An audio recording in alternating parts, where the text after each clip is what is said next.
அனைவருக்கும் சாந்தியும் சமாதானமும் உண்டாவதாக என்று இறைவனை பிரார்த்தித்துக் கொண்டு தற்போது உங்களுக்கான சில விடயங்களை குறிப்பிடலாம் என்று நினைக்கின்றேன். குறிப்பாக எங்களது சட்டத்தரணி ஆவதற்கான வகுப்புகளும் வழிகாட்டல்களும் எங்களது பிரமுக சட்ட பாடசாலை பிரமுக லோ ஸ்கூலில் நடைபெற்றுக் கொண்டிருந்தது. உங்களுக்கு தெரியும், சட்டத்தரணி ஆவதற்கான இலங்கை சட்டத்தரணி ஆவதற்கான வழிமுறைகள் உள்ளன. குறிப்பாக இலங்கை சட்டத்தரணியாவதற்காக நீங்கள் உயர் நீதிமன்றத்தில் ஒரு சத்திய பிரமாணம், சாதாரணமாக உயர் நீதிமன்றத்தில் நீங்கள் என்ரோல்மெண்ட் செய்ய வேண்டும். என்ரோல்மெண்ட் செய்ததன் பிற்பாடுதான் உங்களுக்கான சட்டத்தரணியாக இலங்கையில் பணியாற்றுவதற்கான சந்தர்ப்பம் கிடைக்கும். அதற்காக வழிகள் உள்ளன. அதில் முதலாவது வழி நீங்கள் சாதாரணமாக ஏலெவல் பரீட்சையில் சித்தியடைந்து நீங்கள் இலங்கையில் உள்ள அரசு பல்கலைக்கழகங்களான கொழும்பு பல்கலைக்கழகம், பேரதனை பல்கலைக்கழகம் மற்றும் யாழ்ப்பாண பல்கலை தெரிவு செய்யப்பட்டு அங்குள்ள 4 ஆண்டு எல்எல்பி பட்டப்படிப்பை பூர்த்தி செய்து இலங்கை சட்டக்கல்லூரியின் இறுதியாண்டு பரீட்சையை பூர்த்தி செய்து மற்றும் உள்ளக பயிற்சியையும் பூர்த்தி செய்வதன் மூலமாக அப்ரெண்டிஸிப்பை பூர்த்தி செய்வதன் மூலமாக நீங்கள் சட்டத்தனியாக முடியும். இது முதலாவது வழி. இரண்டாவது வழி, நீங்கள் சட்டக்கல்லூரி பரீட்சையை சித்தி அடைந்து சட்டக்கல்லூரியில் நுழைந்து நீங்கள் சட்டத்தனியாவதற்கான வழி இருக்கின்றது. இரண்டாவது வழிமுறை. மூன்றாவது வழிமுறை, நீங்கள் சாதாரணமாக நீங்கள் ஜோன் கொத்தலாவல பல்கலைக்கழகம், அதாவது பாதுகாப்பு பல்கலைக்கழகம் மற்றும் எங்களோட open university, Sri Lanka open university போன்ற எங்களோட அரசாங்க பல்கலைக்கழகங்கள் மூலமாக இந்த பல்கலைக்கழகங்களை பொறுத்த மட்டில் நீங்கள் ஜோன் கொத்தலாவல பல்கலைக்கழக சற்று அதிகமான பணங்கள் செலவிடக்கூடாதாக இருக்கும். அதாவது உள்ளக பாடநெறி. அடுத்தது இரண்டாவது பாடநெறி தான் எல்எல்பி, அதாவது சிறந்த பல்கலைக்கழக பாடநெறி. அந்த பாடநெறியை பயில்வதன் மூலமாகவும் நீங்கள் சட்டத்தனியாக முடியும். அதற்கான அந்த குறித்த பிரவேச பரீட்சைக்கான விண்ணப்பங்கள் தான் தற்போது கோரப்பட்டுள்ளன. அடுத்த 4வது வழி, நீங்கள் வெளிநாட்டு பல்கலைக்கழக எல்எல்பி பட்டத்தை பூர்த்தி செய்வதன் மூலமாக சட்டக்கல்லூரி 3 ஆண்டு பரீட்சையையும் பூர்த்தி செய்து நீங்கள் சட்டத்தனியாக முடியும். அடுத்தது இறுதி முறைதான் நீங்கள் பாரிஸ்டர் பட்டத்தை இங்கிலாந்தில் பெற்றுக்கொள்வதன் மூலமாக நீங்கள் சட்டத்தனியாக முடியும். இவ்வாறான வழிகள் காணப்படுகின்ற அதே வேளை காணப்படுகின்ற வழி அது மிக முக்கியமான ஒரு வழிமுறை தான் சட்ட கல்லூரிக்கு பிரவேச பரீட்சையின் மூலமாக உள்நுழைவதும். சிறந்த பல்கலைக்கழகத்திற்கு நீங்கள் பிரவேச பரீட்சையின் மூலமாக உள்நுழைவதும் சிறந்த வழியாக தற்போது மற்ற வாய்ப்புகள் கிடைக்காதவர்கள் அடையக்கூடிய வழியாகவும் குறைந்த செலவுள்ள வழியாகவும் காணப்படுகின்றது. அந்த அடிப்படையில் திறந்த பல்கலைக்கழகத்தை உங்களுக்கு தெரியும், 20ஆம் தேதி கடந்த 20ஆம் தேதி அதாவது அப்ளிகேஷன் கால் பண்ணப்பட்டிருக்குது. எதிர்வரும் 20ஆம் தேதி டிசம்பர் 20ஆம் தேதி அது அப்ளிகேஷன் க்ளோஸ் ஆக போகுது. அது சம்பந்தமான விடயங்களை தான் தற்போது நாங்கள் பார்க்க இருக்கிறோம். கோரப்பட்டுள்ளது. குறித்த விண்ணப்பங்கள் கடந்த நவம்பர் மாதம் 20ஆம் தேதி கோரப்பட்டு எதிர்வரும் 20ஆம் தேதி, அதாவது இந்த டிசம்பர் மாதம் 20ஆம் தேதி நிறைவடைய உள்ளது. இன்னும் குறுகிய காலமே விண்ணப்ப முடிவதற்கு தேதிக்கான காலமாக காணப்படுகின்றது. அப்போ இந்த எக்ஸாமுக்கு அப்ளை பண்ணுற எப்படின்னு சொல்லி நிறைய பேருக்கு டவுட்டுகள் இருக்கிறதால நாங்கள் எப்படி அப்ளை பண்ணுற விஷயத்தை நாங்கள் பார்க்க போகிறோம். முதலாவது, இந்த அப்ளிகேஷன் ஃபார்ம் பார்க்குறதுக்கு நாங்கள் இலகுவாக உங்களுக்கு எங்களோட பிரமுக lawschool.com என்ற எங்களோட வெப்சைட்டில் இலகுவாக உங்களுக்கு இடத்துக்கு, அதாவது அப்ளை பண்ணுறதுக்கு ஏற்ற மாதிரி நாங்கள் முன்னுக்கே அதாவது எங்களோட வெப்சைட்லேயே செட் பண்ணியிருக்கிறோம். பிரமுக lawschool.com போங்க. அதில் போய் நீங்கள் அப்ளை பண்ணுறோன்னா அது மேலே LLB exam click here to apply online இருக்குது. அதை நீங்கள் கிளிக் பண்ணினா டிரெக்டாக அங்கே போய் அப்ளை பண்ண முடியும். அப்போ முதலாவது அப்ளை பண்ணுறதுக்கு முதல் நீங்கள் எல்எல்பி சம்மந்தமான விடயங்களை, இந்த எல்எல்பி ப்ராஸ்பெக்டஸ்ன்னு சொல்லிக்கிற அந்த கிளிக் ஹியர் டு பி அந்த இது புக்கை போய் நீங்கள் பார்க்க முடியும். அதை கிளிக் பண்ணிங்கன்னா ஆல் த டீட்டெயில்ஸ் அதில் இருக்குது. நீங்கள் என்ன செய்யலாம், அதில் போய் அனைத்து டீட்டெயில்ஸையும் நீங்கள் என்ன செய்யலாம், அதில் பார்க்க முடியும். சரிதானே? அதாவது ப்ரோக்ராம் எவ்வளோ காலம், எவ்வளோ கொஸ்டாக போகுது, எப்படி நடக்க போகுது, எப்படி அவங்கள செலக்ட் பண்ண போகிறாங்கன்ற பல்வேறு தகவல்களை இந்த எல்எல்பி இந்த ப்ராஸ்பெக்டஸ்ன்னு சொல்கிற அந்த புக்கை நீங்கள் பிரமுக அதாவது எங்களோட வெப்சைட்டில் போய் நீங்கள் டவுன்லோட் பண்ணிக்கொள்ள முடியும். அதாவது ஓப்பன் யூனிவர்சிட்டியை பற்றி சொல்லிட்டு இருக்குது, என்னென்ன ப்ரோக்ராமில் ஓப்பன் செய்யுது, என்ன சிஸ்டத்தில் ப்ரோக்ராம் நடக்குது, எப்படி அசைன்மெண்ட் எக்ஸாமினேஷன் நடக்குது, எப்படி நீங்கள் லைப்ரரி ஃபெசிலிட்டிஸ் மற்ற விஷயங்கள் சம்மந்தமாக இந்த புக்ஸில் சொல்லியிருக்குது. அடுத்தது வந்து அட்மிஷன் ரெக்யர்மெண்ட்ஸ் என்ன, அதாவது வந்து இந்த என்னென்ன அட்மிஷன் முதலாக உங்களுக்கு தெரியும் வந்து இந்த அப்ளை பண்ண போகிறாக்களுக்கு உங்களுக்கு கட்டாயமாக 3 பாடங்கள், A-லெவலில் 3 பாடம் பாஸ் பண்ணியிருக்கணும். அதே நேரம் O-லெவலில் 4 பாடங்கள் அதாவது வந்து பாஸ் பண்ணியிருக்கணும். அதாவது வந்து O-லெவல் இங்கே 4 பாடங்கள் O-லெவலில் இல்லை, எங்களை பழைய சிலபஸில் 4 பாடம், நியூ சிலபஸில் 3 பாடம் A-லெவல் பாஸ் பண்ணியிருக்கணும். O-லெவல் சம்மந்தமாக எந்த ஒரு குறிப்புகளும் இந்த எங்களோட ஓப்பன் யூனிவர்சிட்டி அட்மிஷனுக்கு தேவையில்லை. லோ என்ட்ரன்ஸ் அதாவது லோ குவாலிட்டி என்ட்ரன்ஸுக்கு தான் இந்த சாதாரண தர பரீட்சையில் பெருகோர்கள் அவசியமாக இருக்குது. அல்லது நீங்கள் SLQ லெவல் அதாவது open third credit course credits முடிச்சிருந்தீங்கன்னாலும் கூட இது அப்ளை பண்ண முடியும். அதோட இது ஈக்குவலான குவாலிஃபிகேஷன் இருக்கிறார்களும் இந்த அட்மிஷன் ரெக்யர்மெண்ட்ஸ் பூர்த்தி செய்த ஆட்களாக கருதப்படுவாங்க. அது தவிர சட்டத்தரணிகளாக உயர்நீதிமன்றத்தில் பதவி பிரமாணம் செய்தவர்களும் கூட இந்த ப்ரோக்ராமில் டிரெக்டாக லெவல் 4 அட்மிஷன் ஆகுவாங்க. அவங்க என்ன செய்யணும், அவங்களும் வலிமையாக இவங்களை எல்லாரையும் போலேயே அப்ளிகேஷனை போடணும். ஆனால் இவங்களுக்கு வந்து இந்த எக்ஸாம் எழுத தேவையில்லை, என்ட்ரன்ஸ் எக்ஸாம் எழுத தேவையில்லை. இதுதான் இதுக்கு சம்மந்தமான விடயங்கள். இப்போ செலெக்ஷன் டெஸ்ட் சம்மந்தமாக பார்த்தீங்கன்னு சொன்னால் 4 பேப்பர்கள் நீங்கள் செய்ய வேண்டியிருக்குது.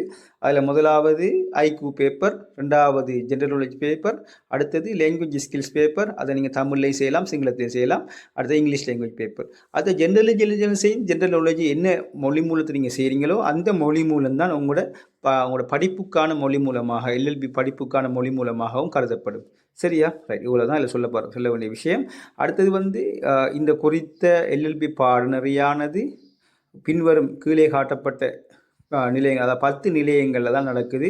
கொழும்பு, கண்டி, மாத்தறை, அனுராபுரம், ஜஃப்னா, மட்டக்களப்பு, பதுளை, குருநாகல மற்றும் ரத்தினபுரி ஆகிய சென்டர்களில் மாத்திரம் நடக்குது. நீங்கள் உதாரணமாக ரத்தினபுரி சென்டருக்கு அப்ளை பண்ணுறார்கள் யாராக இருப்பாங்கன்னு சொன்னால் ரத்தினபுரி மற்றும் கேகாலை மாவட்டங்களைச் சேர்ந்தவங்க நாங்கள் ரத்தினபுரிக்கு தான் அப்ளை பண்ண வேண்டும். வேறு சென்டர்களுக்கு அப்ளை பண்ண முடியும். குறித்த மாகாணத்தில் உள்ள சென்டர்களுக்கு மாத்திரம்தான் நீங்கள் அப்ளை பண்ண முடியும். மட்டக்களப்பு சென்டரை பொறுத்தவரையில் மட்டக்களப்பு, அம்பாறை மற்றும் திருவண்ணாமலை மாவட்ட ஆக்கள் அந்த சென்டருக்கு மட்டும்தான் அப்ளை பண்ணணும், வேறு சென்டருக்கு நீங்கள் அப்ளை பண்ண முடியாது. சரியானே?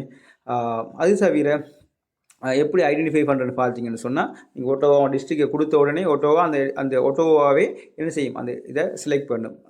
அந்த செட்டப் பண்ணி அந்த உங்களோட அப்ளிகேஷன் ப்ரொசீஜரில் செட் பண்ணி வச்சுருக்கிறாங்க. சரிதானே? அடுத்தது வந்து இந்த bachelor of law honours degree ப்ரோக்ராமை பொறுத்த மட்டும் 3 மொழி மூலங்களில் சிங்களம், தமிழ், ஆங்கிலம் ஆகிய 3 மொழி மூலங்களில் நடக்குது.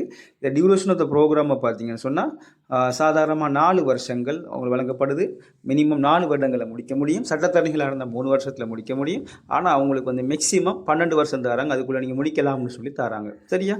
அடுத்தது வந்து இந்த கோர்ஸ் சம்மந்தமாக எத்தனை கிரெடிட்ஸ், லெவல் 3 என்ன, லெவல் 4 என்ன சப்ஜெக்ட்ஸ், எத்தனை கிரெடிட், லெவல் 5 லெவல் 6 மொத்தமாக லெவல் 6 வரை 4 லெவல்களில் நீங்கள் செய்ய வேண்டியிருக்குது. அதில் கிரெடிட்ஸ் மொத்தமாக போட்டுக்கிறாங்க. சரிதானே? முழு இன்ஃபர்மேஷனும் இதில் இருக்குது, நீங்கள் வாய்ச்சி பார்க்க முடியும். சரிதானே? அடுத்தது வந்து மிக முக்கியமான ஒரு விஷயம்தான் எப்படி இந்த எக்ஸாமுக்கு அப்ளை பண்ணுற என்ற விஷயம் ஒன்று நிறைய பேருக்கு டவுட்டாக இருக்குது. சாதாரணமாக எப்படி அப்ளை பண்ணுறேன்னு பார்த்தீங்கன்னு சொன்னால் இங்கே போட்டிருக்கு பாருங்கள். முதலாவது நீங்கள் என்ன செய்யணும், அதை அப்ளிகேஷனில் கிளிக் பண்ணணும். அதில் எங்களோட பேச்சுலர் ஆஃப் லோ ஹானர்ஸ் அதைத்தான் நாங்கள் மெயினாக கிளிக் பண்ணணும். கிளிக் பண்ணதுக்கு அப்புறம் எங்களுக்கு இப்படி ஒரு விண்டோ வரும்.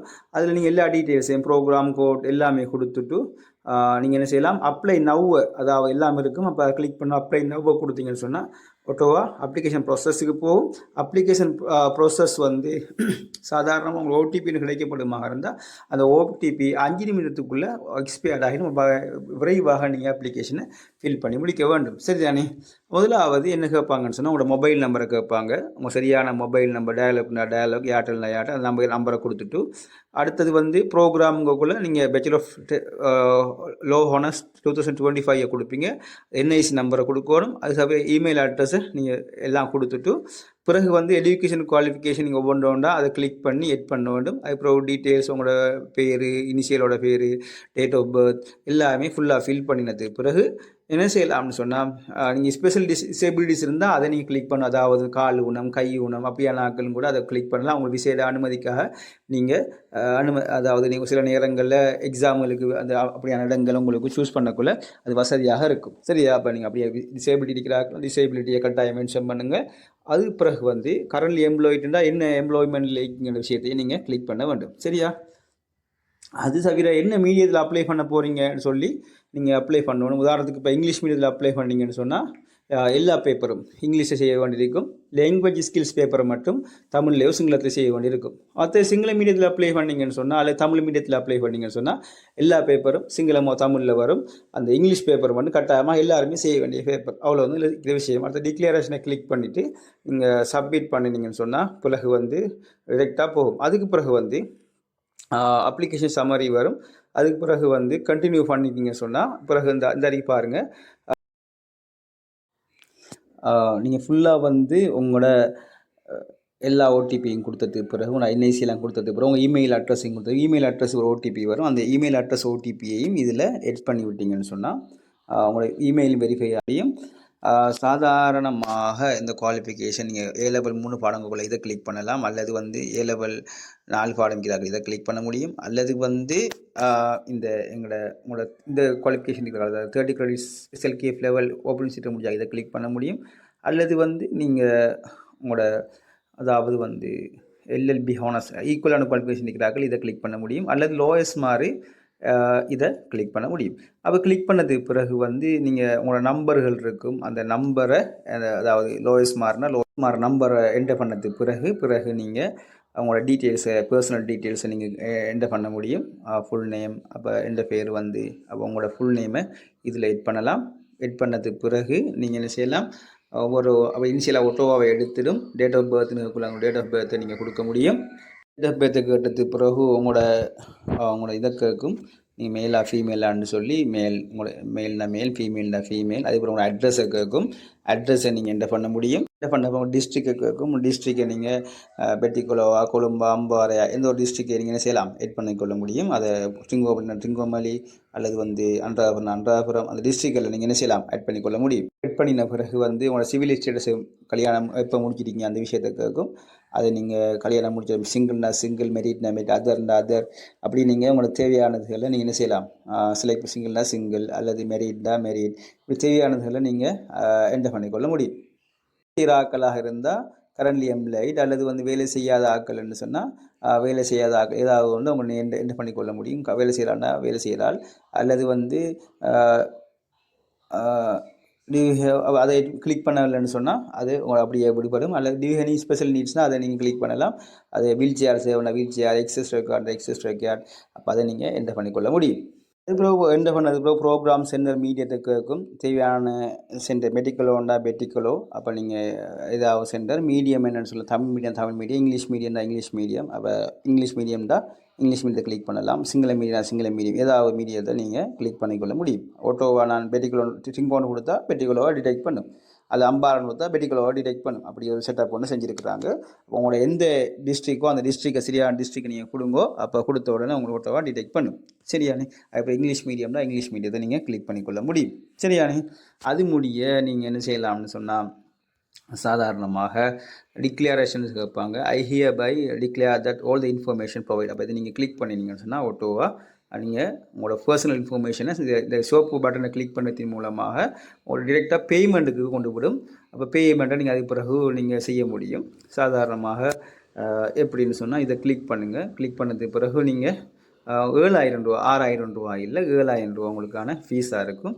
அப்போ நீங்கள் 7,000 ரூபா காசை இதை கிளிக் பண்ணிவிட்டு அதாவது இதை ஓகே பண்ணிவிட்டு நீங்கள் கார்ட் பேமெண்ட் கேஷ் பேமெண்ட்டை கிளிக் பண்ணிங்கன்னா காசு பேமெண்ட்டுக்கு ப்ளீஸ் வந்து you wish to proceed cash payment option you will be required to make the payment. நீங்கள் ஓஇஎஸ் சென்டருக்கு போய்த்தான் நீங்கள் அதை பேமெண்ட்டை செய்ய வேண்டியிருக்கும். அது உங்களுக்கு கஷ்டமான வேலையாக இருக்குன்றதால நீங்கள் என்ன செய்யலாம், கார்டு பேமெண்ட்டை கொடுத்து உங்களோட விசா கார்டுகள் ஏடிஎம் கார்டுகள் இருக்குது தானே அந்த கார்டை வச்சு நீங்கள் மாஸ்டர் கார்டு உங்களோட ஏடிஎம் கார்டிலேயே அடிச்சிருக்கும் மாஸ்டர் கார்டா விசா கார்டான்னு சொல்லி. அப்போ அதை நீங்கள் டீட்டெயில்ஸை நீங்கள் கொடுத்து விசா கார்டோ மாஸ்டர் கார்டோ அதை நீங்கள் கொடுக்கலாம்.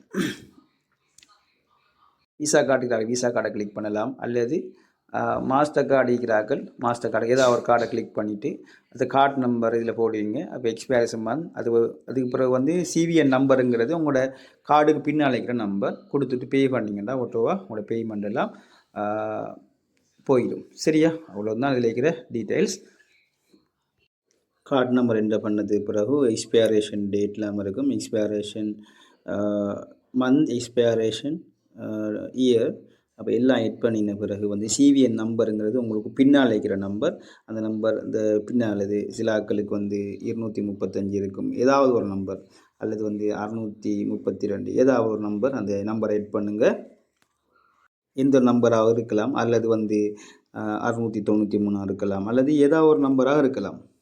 எட் பண்ணின பிறகு நீங்கள் என்ன செய்யலாம்னு சொன்னால், நீங்கள் பேன்ற பட்டனை கிளிக் பண்ணிங்கன்னு சொன்னால் பேன், அல்லது ஏதாவது 323 இருக்கலாம், அல்லது 365 இருக்கலாம், ஏதாவது ஒரு நம்பராக இருக்கலாம். அதை நீங்கள் எட் பண்ணிவிட்டு பே என்றதை கிளிக் பண்ணினீங்கன்றாலே ஓட்டோவாக என்ன செய்யும், அது ஓட்டோவாக உங்களுக்கு எட் ஆகிடும். எட் ஆனதுக்கு பிறகு நீங்கள் ஓட்டோவாக உங்களுக்கான எல்லாமே அதில் எட் ஆகிட்டு பிறகு உங்களுக்கு ஓடிபி ஒன்று உங்களுக்கு வரும். அந்த ஓடிபியை நீங்கள் என்டர் பண்ணிங்கன்னா பேமெண்ட்டுக்கான ஓடிபி ஒன்று வரும்.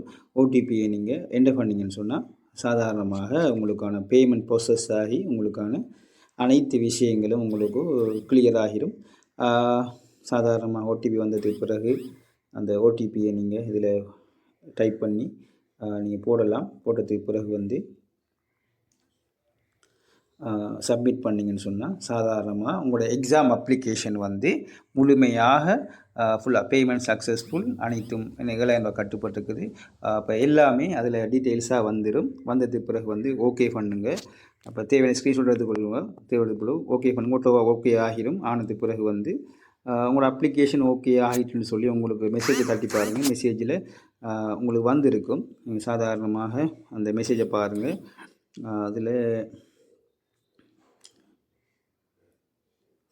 வந்துட்டு அதாவது online application is successfully completed, please check you email more information. அப்போ உங்களுக்கு இதுலேயும் மெசேஜ் வந்துடும். நீங்கள் இமெயிலையும் செக் பண்ணி பாருங்கள். இமெயிலையும் உங்களுக்கான இது இதில் பார்த்தீங்கன்னா இமெயிலில் எல்லாமே ரிசீவ் ஆகிட்டு எல்லாம் கிரெடிட் கார்டு இன்ஃபர்மேஷன் எல்லாம் ஓகே எல்லாம்னு சொல்லி ஒரு ஆன்லைன் அப்ளிகேஷன் கன்ஃபர்மேஷன் சொல்லி ஒன்று வந்திருக்கும். இதுலேயும் வந்திருக்கும், உங்களுக்கு எஸ்எம்எஸ்லேயும் வந்திருக்கும். சரியா? பிறகு அது தவிர உங்களோட அப்ளிகேஷன் என்ன ஸ்டேட்டஸில் இருக்கிறது கூட நீங்கள் எங்களோட பிரமுக லோ ஸ்கூல் வெப்சைட்டுக்குள்ளால் போய் பார்க்கலாம். அதில் பாருங்கள். உங்களுக்கு இதை கிளிக் பண்ணுங்கள். கிளிக் பண்ணதுக்கு பிறகு அப்ளிகேஷன் எல்லாம் போட்டுட்டோம். நாங்கள் புக்கை பார்த்துட்டோம். அப்ளிகேஷன் ஸ்டேட்டஸ்ன்னு சொல்லி கிளிக்கிறது வெள்ளையாக இருக்கிறத நீங்கள் கிளிக் பண்ணுங்கள். தற்போது சொல்லப்பட்ட அனைத்து விடயங்களும் உங்களுக்கு பயனுள்ளதாக அமைந்திருக்குன்னு நினைக்கிறேன். தொடர்ந்தும் எம்மோடு இணைந்திருங்கள். வெற்றி பெற அனைவருக்கும் வாழ்த்துக்களை நான் தெரிவித்துக் கொள்கிறேன். நன்றி.